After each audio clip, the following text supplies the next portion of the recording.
नमस्कार साथियों, स्वागत है आपका दृष्टि आईएएस के इकोनॉमी दिस वीक प्रोग्राम में। आप जानते हैं कि हमने हाल ही में इस प्रोग्राम की शुरुआत की थी ताकि पिछले एक सप्ताह में लगातार चर्चा में रही अर्थव्यवस्था की महत्वपूर्ण खबरों के स्टैटिक पोर्शन पर आपसे बात कर सके और इन खबरों के माध्यम से जो भी आपकी अर्थव्यवस्था की समझ बनती है, उस समझ के आधार पर आप अपने एग्जामिनेशन में आए हुए प्रश्नों को ठीक कर सकें। सामान्य तौर से हम पिछले एक सप्ताह की 4 से 5 खबरों को इस प्रोग्राम के अंतर्गत कवर करते हैं। न केवल उनके करंट संदर्भ पर बात करते हैं, समसामयिक संबंध संदर्भ पर बात करते हैं, बल्कि उनके स्टैटिक पोर्शन पर भी आपसे बात करने की कोशिश करते हैं। अपने प्रोग्राम में आगे बढ़ते हैं, लेकिन उससे पहले आपके लिए एक सूचना है और सूचना यह है कि दृष्टि आईएएस संस्थान ने अपनी विभिन्न शाखाओं पर हिंदी माध्यम के आईएएस जीएस फाउंडेशन कोर्स प्रारंभ किए हैं। अगर आप इन शाखाओं के पास स्थित हैं तो इन शाखाओं में जाकर के अपने एडमिशन को सुनिश्चित कर सकते हैं और सामान्य अध्ययन की तैयारी को मजबूत कर सकते हैं। करोल बाग शाखा में हमारा हिंदी माध्यम का आईएएस जीएस फाउंडेशन कोर्स 13 नवंबर से फिर से प्रारंभ हो रहा है। एक बैच प्रारंभ हो चुका है। अब ये 13 नवंबर को जो बैच प्रारंभ होगा, इसकी टाइमिंग रहेगी दोपहर 3 बजे। इसी तरह से लखनऊ शाखा में भी हिंदी माध्यम का आईएएस जीएस फाउंडेशन कोर्स प्रारंभ हो रहा है 18 अक्टूबर से, जिसका समय रहेगा सुबह 11:30 बजे। इन कोर्स में आप एडमिशन लेकर के अपने सामान्य अध्ययन की तैयारी को मजबूत कर सकते हैं। अगर आपको किसी भी प्रकार की दुविधा है तो आप 8750187501 पर कॉल कर सकते हैं और इस कॉल करने के माध्यम से भी आप अपने एडमिशन को सुनिश्चित कर सकते हैं, सफलता की दिशा में अपना पहला कदम बढ़ा सकते हैं। तो चलिए अपने टॉपिक की तरफ बढ़ते हैं और सबसे पहले आज के महत्वपूर्ण टॉपिक को देखते हैं। आप जानते हैं कि हाल ही में टाटा ट्रस्ट के अध्यक्ष रतन टाटा का निधन हो गया है। टाटा समूह अपने आप में कई कंपनियों का प्रतिनिधित्व करता है, जिसका बहुत बड़ा राजस्व है, जिसका बहुत बड़ा मॉनेटरी वैल्यू है, यानी मौद्रिक वैल्यू बहुत ज्यादा है। कई देशों की टोटल इकोनॉमी से भी ज्यादा इसका राजस्व और मॉनेटरी वैल्यू है। इसके अंतर्गत ये महत्वपूर्ण हो जाता है कि टाटा समूह का या टाटा ट्रस्ट का जो अध्यक्ष बनेगा, जो चेयरमैन बनेगा, वो किस प्रकार के निर्णय लेता है और कंपनी को किस दिशा में लेकर के जाता है। साथ ही कंपनी के सामने चुनौतियां हैं, उन चुनौतियों का समाधान किस प्रकार से करता है, क्योंकि इतनी बड़ी कंपनी जो कि 10 लाख से ज्यादा लोगों को रोजगार प्रदान करती हो, उसका अर्थव्यवस्था के अंतर्गत भी महत्व स्थापित होता है। इसी को ध्यान में रखते हुए हमने इस टॉपिक को चुना है। तो आप जैसा कि जानते हैं कि टाटा ट्रस्ट का अध्यक्ष का जो पद है वो रिक्त हो गया है रतन टाटा के निधन के बाद से। और टाटा ट्रस्ट इसलिए महत्वपूर्ण है कि टाटा ट्रस्ट की टाटा सन्स में 66% की हिस्सेदारी है और इस 66% की हिस्सेदारी के कारण ही ये महत्वपूर्ण हो जाता है। और टाटा सन्स के अंतर्गत कई तरह की कंपनियां आती हैं, आपको स्पष्ट हो जाएगा। इस भूमिका का महत्व, यानी इस जो ये अध्यक्ष का पद रिक्त हुआ है, ये बेहद ज्यादा महत्वपूर्ण हो जाता है। ये पद इसलिए भी क्योंकि अर्थव्यवस्था में कई तरह की चुनौतियां हमेशा की तरह विद्यमान रहती ही हैं और उनसे निपटने के अंतर्गत किसी बेहतर अध्यक्ष का होना, जो वाइडर समझ रखता हो, जो व्यापक समझ रखता हो अर्थव्यवस्था की और साथ ही कंपनी की, उसके वो किस प्रकार के निर्णय लेता है, ये सारी चीजें महत्वपूर्ण हो जाता है। और ये तब और ज्यादा महत्वपूर्ण हो जाता है कि जब टाटा समूह की एक खास कंपनी, जिसको आप टीसीएस के नाम से जानते हैं, टाटा कंसल्टेंसी सर्विसेज, लगातार प्रमुख लाभ वाली कमाने वाली कंपनी बनी हुई हो। इसका योगदान कितना है, जैसे वित्त वर्ष 2024 में, यानी टीसीएस द्वारा वित्त वर्ष 2024 में कितना लाभ अर्जित किया गया है, 43,559 करोड़ रुपए का लाभ अर्जित किया गया है। इस तरह की स्थितियों में कौन अध्यक्ष बनता है और वो किस तरह का निर्णय लेता है, ये महत्वपूर्ण है। उत्तराधिकार का दावा कौन है, उत्तराधिकार के दावेदार कौन है, तो दावेदार हैं रतन टाटा के सोतेले भाई नोएल टाटा, जो कि अलग अलग तरह की विभिन्न टाटा कंपनियों में अपनी व्यापक भागीदारी रखते हैं और इनके पारिवारिक संबंध भी है, क्योंकि ये रतन टाटा के सोतेले भाई हैं जिनका नाम है नोएल टाटा। वर्तमान भूमिकाएं नोएल टाटा की क्या है टाटा समूह के अंतर्गत? अभी फिलहाल Noel Tata Trent Voltas, Tata investment corporation और टाटा इंटरनेशनल के अध्यक्ष हैं और टाटा स्टील और टाइटन के उपाध्यक्ष के रूप में कार्य कर रहे हैं। तो सबसे ज्यादा संभावना इन्हीं की है कि जो नोएल टाटा हैं वो ही टाटा ट्रस्ट के अध्यक्ष बने, पारिवारिक संबंधों के कारण भी और जिस प्रकार से वो टाटा समूह की अलग अलग कंपनियों में उनकी हिस्सेदारी है, कहीं पर वो अध्यक्ष है और कई जगहों पर वो उपाध्यक्ष के रूप में पहले से ही सेवाएं दे रहे हैं। टाटा समूह का आकार ही आपको ये बता देगा कि इसका अध्यक्ष का पद क्यों महत्वपूर्ण है और साथ ही अर्थव्यवस्था में इसकी इतनी बड़ी भागीदारी क्यों है। टाटा समूह के आकार के बारे में बात करने की कोशिश करते हैं। जैसे अगर राजस्व के बारे में बात करें टाटा समूह के, तो वर्ष 2023-24 में टाटा कंपनियों का जो संयुक्त राजस्व रहा है, जो टोटल जॉइंट रेवेन्यू रहा है, वो 165 बिलियन डॉलर से अधिक का रहा है। अगर हम रोजगार की बात करें तो 10 लाख से अधिक का रोजगार टाटा समूह की अलग अलग कंपनियों द्वारा प्रदान किया जाता है। और इसमें बाजार में जो अग्रणी भूमिका निभाते हैं उसमें टाटा समूह की कई कंपनियां हैं, जैसे टीसीएस यानी टाटा कंसल्टेंसी सर्विसेज, उसी प्रकार से टाटा स्टील और टाटा मोटर्स भी अग्रणी कंपनियों में आती है। अगर हम इसके स्वतंत्र संचालन की बात करें तो जो प्रत्येक टाटा उद्यम है वो अपने स्वयं के निदेशक मंडल द्वारा ही निर्देशित होता है, उसी के द्वारा स्वतंत्र रूप से चलाया जाता है। अगर हम सार्वजनिक रूप से सूचीबद्ध कंपनियों की बात करें तो 31 मार्च 2024 तक 26 सार्वजनिक रूप से सूचीबद्ध टाटा उद्यम है। कितने टाटा उद्यम हैं? 26 हैं, जिनका कुल बाजार पूंजीकरण 365 बिलियन डॉलर से अधिक का है। और वैश्विक स्तर पर आपको पता होना चाहिए कि टाटा समूह 6 महाद्वीपों के 100 से अधिक देशों में अपना परिचालन करता है, अपना ऑपरेशन करता है। आपने अभी देखा कि जो संयुक्त राजस्व है वो कितना है, 165 बिलियन डॉलर का है, और जो बाजार पूंजीकरण है वो कितना है, 365 बिलियन डॉलर का है। अफ्रीका की सबसे बड़ी इकोनॉमी आपको पता होगी कौन है? अफ्रीका की जो सबसे बड़ी इकोनॉमी है वो है साउथ अफ्रीका। साउथ अफ्रीका की इकोनॉमी का टोटल साइज आपको पता है कितना है? 373, अप्रोक्सीमेटली 373 बिलियन डॉलर। आप यहाँ बाजार पूंजीकरण देखिए टाटा समूह का और उसका टोटल राजस्व देखिए 2024 का। इसी तरह से जो पूर्वी अफ्रीका है उसकी एक महत्वपूर्ण इकोनॉमी है इथोपिया। इथोपिया का साइज आपको पता है कितना है इकोनॉमी का? 126 बिलियन डॉलर, इसके राजस्व से भी कम है।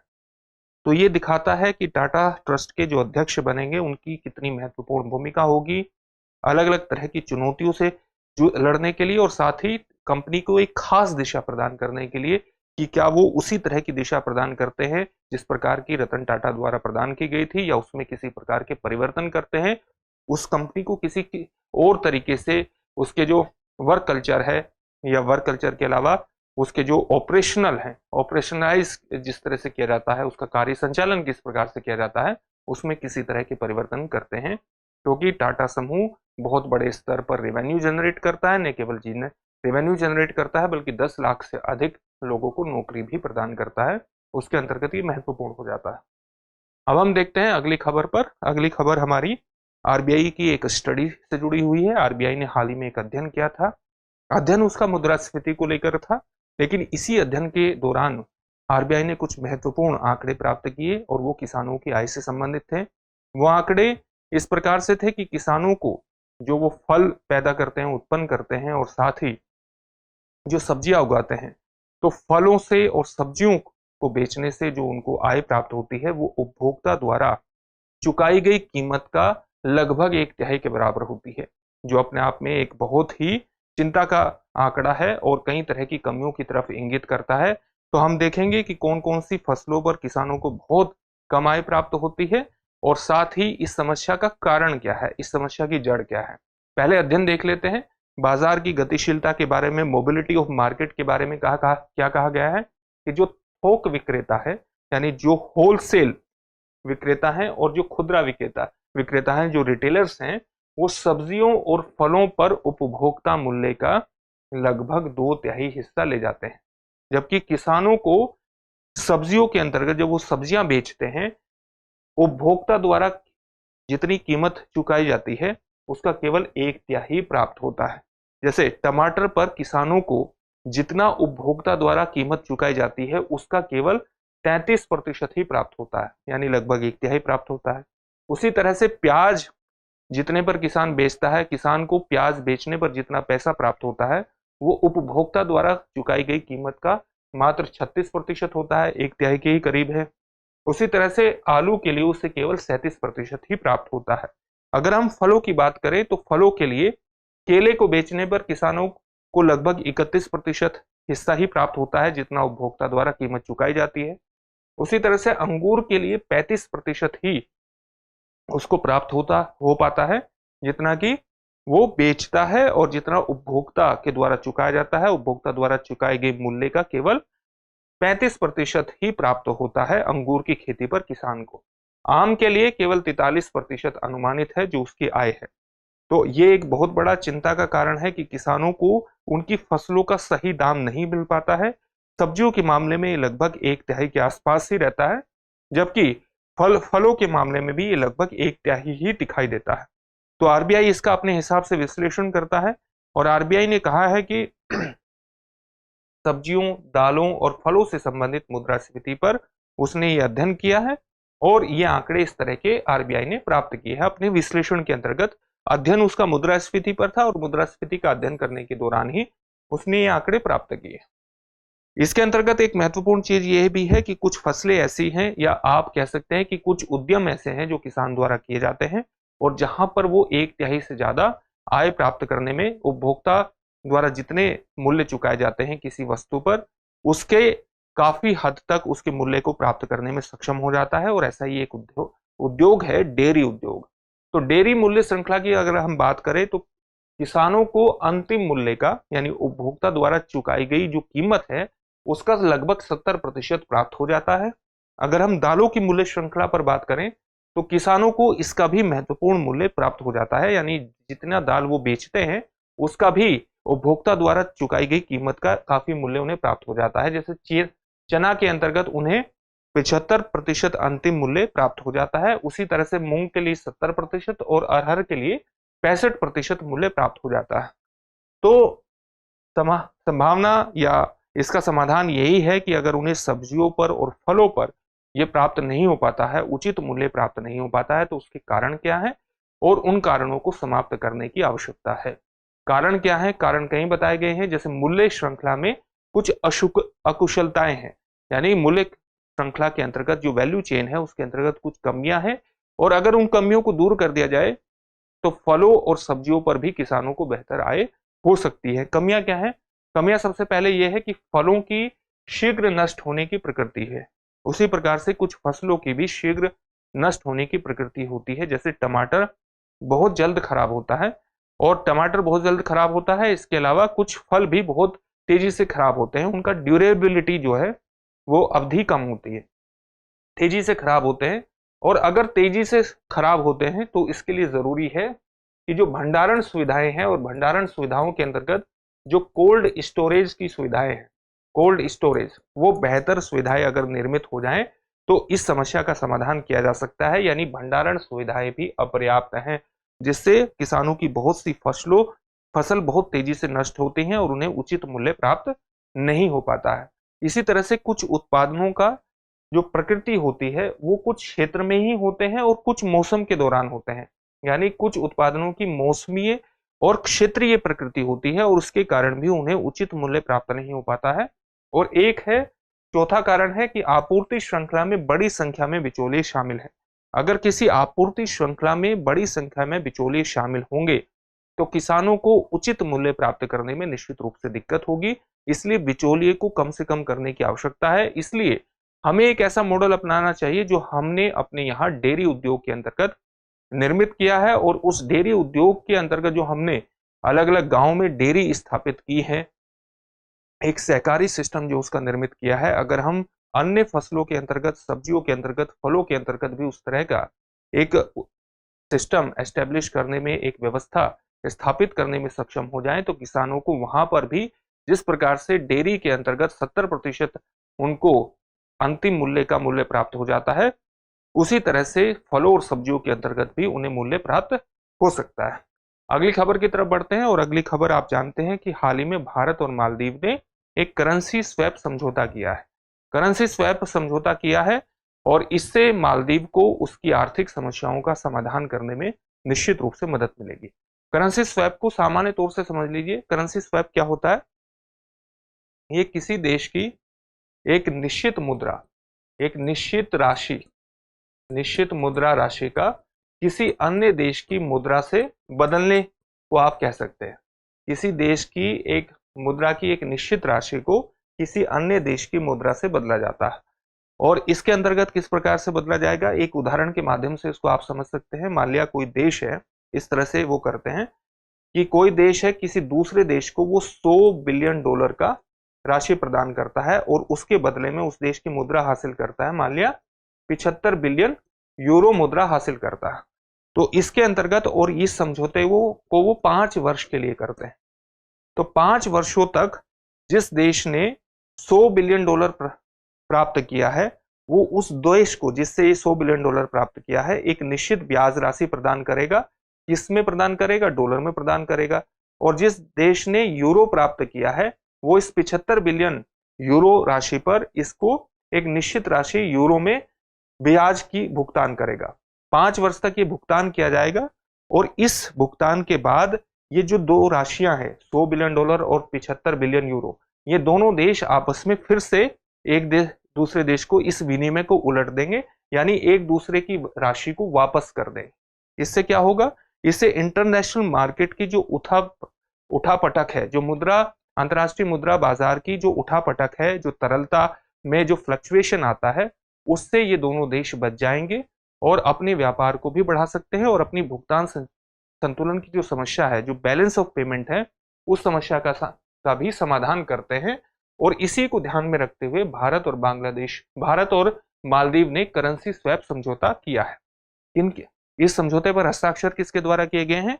भारत के रिजर्व बैंक ऑफ इंडिया और मालदीव मौद्रिक प्राधिकरण द्वारा इस समझौते पर हस्ताक्षर किए गए हैं। जो समझौता है कब से कब तक लागू रहेगा? 2024 से 2027 की अवधि के लिए समझौता किया गया है। एक लार्जर फ्रेमवर्क के अंतर्गत ये समझौता किया है।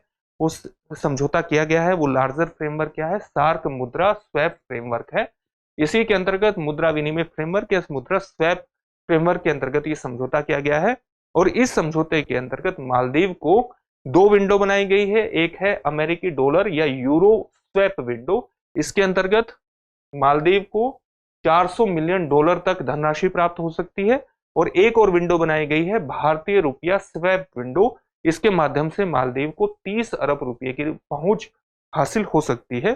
समझौता 18 जून 2027 तक प्रभावी होगा, यानी एक तरह से आप कह सकते हैं कि इसमें 3 साल की अवधि को शामिल किया गया है। भुगतान संतुलन का अगर किसी भी प्रकार से कोई भी तनाव होता है तो मालदीव को अल्पकालिक विदेशी मुद्रा तरलता प्रदान करने में, लिक्विडिटी प्रदान करने में इसकी विशिष्ट भूमिका स्थापित होगी।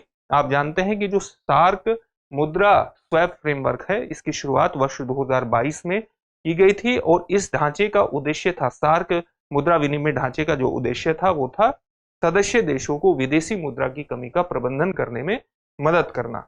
इसके बारे में भी विस्तार से जानेंगे, लेकिन सामान्य तौर से जान लेते हैं कि मालदीव को इस समझौते का लाभ क्या होगा। आर्थिक दबाव का सामना कर रहे सदस्य देशों की सहायता के लिए ही वर्ष 2012 में सार्क मुद्रा विनिमय रूपरेखा की शुरुआत की गई थी। आरबीआई और मालदीव मॉनेटरी अथॉरिटी के बीच हाल ही में जो ये समझौता हुआ है, भारत और मालदीव के बीच वित्तीय सहयोग को रेखांकित करता है और साथ ही समझौते का इस सहयोग का उद्देश्य है क्षेत्र में स्थिरता यानी स्टेबिलिटी और तरलता सुनिश्चित करना। अगर अलग अलग सार्क देशों में एक आर्थिक स्थिरता की स्थिति रहेगी, उनकी बैलेंस ऑफ पेमेंट की स्थिति ठीक रहेगी, तो इससे क्षेत्र में शांति भी स्थापित होगी। यही समझौते का उद्देश्य है। मुद्रा स्वैप का लाभ किस प्रकार से प्राप्त होगा? ये लाभ इस तरह से प्राप्त होगा कि ये देशों और कंपनियों को विदेशी मुद्रा बाजार में जाए बिना व्यापार या निवेश के लिए विदेशी मुद्रा तक पहुंचने में मदद प्रदान कर देता है। अभी मैंने उदाहरण के माध्यम से आपको बताया था कि किस प्रकार से मुद्रा स्वैप किया जाता है और मालदीव की एक 400 मिलियन अमेरिकी डॉलर और यूरो तक पहुंच स्थापित कर देगा और साथ ही जो दूसरी विंडो है उसके माध्यम से 30 अरब रुपए तक पहुंच स्थापित कर देगा, जिससे मालदीव को अंतर्राष्ट्रीय जो मुद्रा बाजार है उसमें जाए बिना ही उसकी विदेशी मुद्रा तक पहुंच स्थापित हो जाएगी। आप देख सकते हैं कि मालदीव की तरलता को बनाए रखने के अंतर्गत ये समझौता महत्वपूर्ण है। उसी तरह से विनिमय दरों में जो उतार चढ़ाव रहते हैं अंतर्राष्ट्रीय मार्केट में, उस उतार चढ़ाव से भी ये समझौता सुरक्षा प्रदान करेगा और व्यवसायों के लिए लागत को स्थिर करने में मदद करेगा। इसी तरह से जो कम लागत के अंतर्गत भी महत्वपूर्ण है, विदेशी मुद्रा में सीधे उधार लेने की तुलना में बेहतर शर्तें ये प्रदान करता है। तो विदेशी मुद्रा में से अगर विदेशी मुद्रा के अंतर्गत सीधा उधार लिया जाए तो उस पर अधिक लागत हो सकती है, लेकिन इस पर कम लागत के अंतर्गत ही ये सारी सुविधाएं और तरलता बनाने के अंतर्गत इसका महत्व स्थापित होता है। अब हम बात करते हैं सार्क मुद्रा स्वैप रूपरेखा। जिसकी शुरुआत कब हुई थी? वर्ष 2012 में। 15 नवंबर 2012 में आरबीआई द्वारा प्रारंभ किया गया था। उद्देश्य क्या था? उद्देश्य था भुगतान संतुलन की समस्याओं का समाधान करना या विदेशी मुद्रा की कमी का सामना कर रहे सार्क देशों के लिए अल्पकालिक विदेशी मुद्रा तरलता प्रदान करना, इसी स्वैप के माध्यम से, जिसके माध्यम से वो अमेरिकी डॉलर, जो कि एक हार्ड करेंसी मानी जाती है, एक दुर्लभ मुद्रा मानी जाती है, या यूरो प्रदान करना, जिससे उन्हें इंटरनेशनल मार्केट में जाकर के अधिक लागत पर इन डॉलर को या यूरो को प्राप्त करने की आवश्यकता न रहे। इसी के अंतर्गत इस सुविधा की शुरुआत की गई थी। इसके लाभार्थी देश कौन है? सभी सार्क सदस्य देश इसके लाभार्थी हैं, लेकिन आप जानते हैं कि सार्क में भारत और पाकिस्तान के बीच चलने वाले मतभेदों के कारण पाकिस्तान को इस तरह के लाभ मिलने की संभावना बेहद सीमित हो जाती है। अगर हम इसकी राशि की बात करें तो सदस्य देशों को मुद्रा स्वैप के रूप में 2 बिलियन डॉलर तक की वित्तीय सहायता प्राप्त करने की अनुमति है। अगर हम मुद्रा विकल्प की बात करें तो विदेशी मुद्रा भंडार को स्थिर करने में सहायता के लिए यूनाइटेड स्टेट्स डॉलर यानी यूएस डॉलर, यूरो और भारतीय रुपया में स्वैप का लाभ उठाया जा सकता है।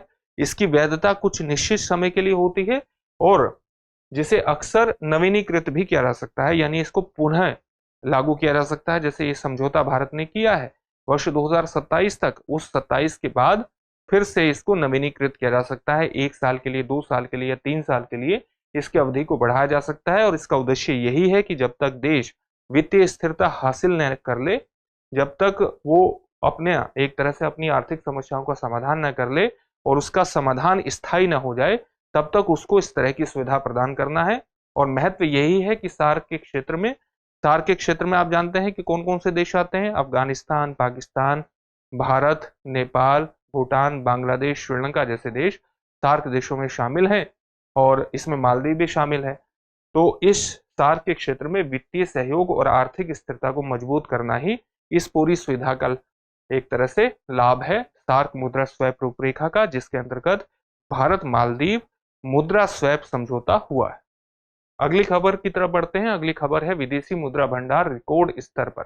हाल ही में भारत में विदेशी मुद्रा भंडार जो है वो 700 बिलियन डॉलर का मार्क पार कर गया, जो पूरे विश्व में भारत चौथा ऐसा देश बन गया है जिसने विदेशी मुद्रा भंडार के अंतर्गत 700 बिलियन यूएस डॉलर का मार्क क्रॉस कर दिया है, इसकी सीमा को क्रॉस कर दिया है। तो भारत चौथा देश बना है 700 अरब डॉलर को पार करने वाला। इससे पहले 3 देश कौन से थे? चीन, जापान और स्विट्जरलैंड ने भी ये उपलब्धि हासिल की है। 27 सितंबर 2024 को जो सप्ताह समाप्त हुआ उसमें 12.6 बिलियन डॉलर की उल्लेखनीय वृद्धि के साथ भारत का जो भंडार है विदेशी मुद्रा भंडार वो 704.89 बिलियन डॉलर हो गया। और 2024 में विदेशी मुद्रा भंडार में 87.6 बिलियन डॉलर की वृद्धि के साथ भारत की वृद्धि होने की अपेक्षा है। 2024 में कितनी वृद्धि होने की अपेक्षा है? 87.6 बिलियन डॉलर वृद्धि होने की अपेक्षा है, जबकि वर्ष 2023 में जो वृद्धि हुई थी वो लगभग 62 बिलियन डॉलर की हुई थी, जो अपने आप में इस वर्ष अधिक वृद्धि की एक तरह से आप संकेत दे रहा है कि किस प्रकार से पिछले वर्ष के मुकाबले एक बड़ी वृद्धि भारत के विदेशी मुद्रा भंडार में होने वाली है वर्ष 2024 में। वर्ष 2013 से ही भारत लगातार अपनी विदेशी मुद्रा भंडार में वृद्धि कर रहा है और इस वृद्धि के कई कारण किस प्रकार से हैं? जैसे भारत ने अपनी मुद्रास्फीति को लगातार कंट्रोल में रखा है। आरबीआई ने लगातार इस प्रकार के कदम उठाए हैं कि भारत में जो महंगाई दर है वो एक दायरे में ही बने रहे, वो एक सीमा को कभी भी क्रॉस न करे। और इसी को ध्यान में रखते हुए मुद्रास्फीति के अंतर्गत एक मानक लाया गया 4+-2, यानी मुद्रास्फीति को अगर 4 से ऊपर 6 तक मुद्रास्फीति जाती है, 6% तक मुद्रास्फीति 6% तक मुद्रास्फीति बढ़ती है तो उसको बहुत ज्यादा हानिकारक नहीं मानना है, लेकिन 6 से ऊपर जाते ही उस पर कंट्रोल लगाने का प्रयास करना है। उसी तरह से अगर मुद्रास्फीति नीचे की तरफ 2% के आसपास चली जाती है तब भी उसे कंट्रोल करने का प्रयास करना है, उसे बिल्कुल नीचे के स्तर पर नहीं लेके जाना है। इस मुद्रास्फीति को बनाए रखने के साथ साथ, उसको कंट्रोल करने के साथ साथ भारत ने उच्च आर्थिक विकास दर को भी हासिल किया है लगातार। आप जानते हैं कि वर्ष 2023-24 में भारत ने आर्थिक विकास दर कितनी रही है? 8.2% रही है, जो विश्व की बड़ी अर्थव्यवस्थाओं में सबसे तेज गति करने वाली अर्थव्यवस्था भारत बना हुआ है। इसी के साथ साथ भारत ने लगातार अपने राजस्व घाटे और साथ साथ राजकोषीय घाटे को भी लगातार संतुलित रखा है। भारत ने अपने निर्यात को बढ़ाने की कोशिश की है, अपने मैन्युफैक्चरिंग सेक्टर को विस्तृत करने की कोशिश की है और इन सभी कारणों से भारत का विदेशी मुद्रा भंडार बढ़ा है। किसी भी देश के विदेशी मुद्रा भंडार के मुख्य घटक क्या होते हैं, कंपोनेंट क्या होते हैं, उसमें कौन कौन सी चीजें शामिल होती हैं? मुख्यतः 4 चीजें उसके अंतर्गत शामिल होती हैं। कौन कौन सी? एक तो विदेशी मुद्रा परिसंपत्तियां।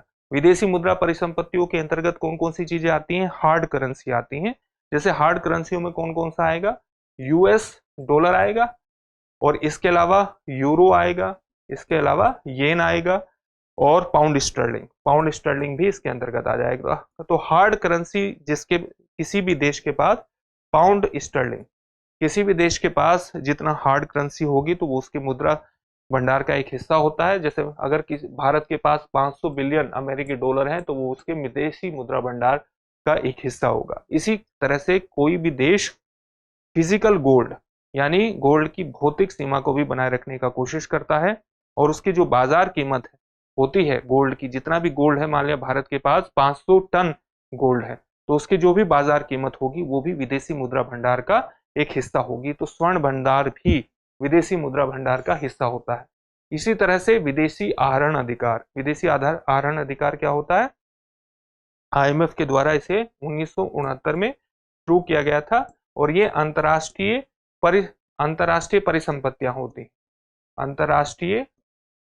परिसंपत्तियां होती हैं और इनके माध्यम से देश इनका आपस में आदान प्रदान भी कर सकते हैं।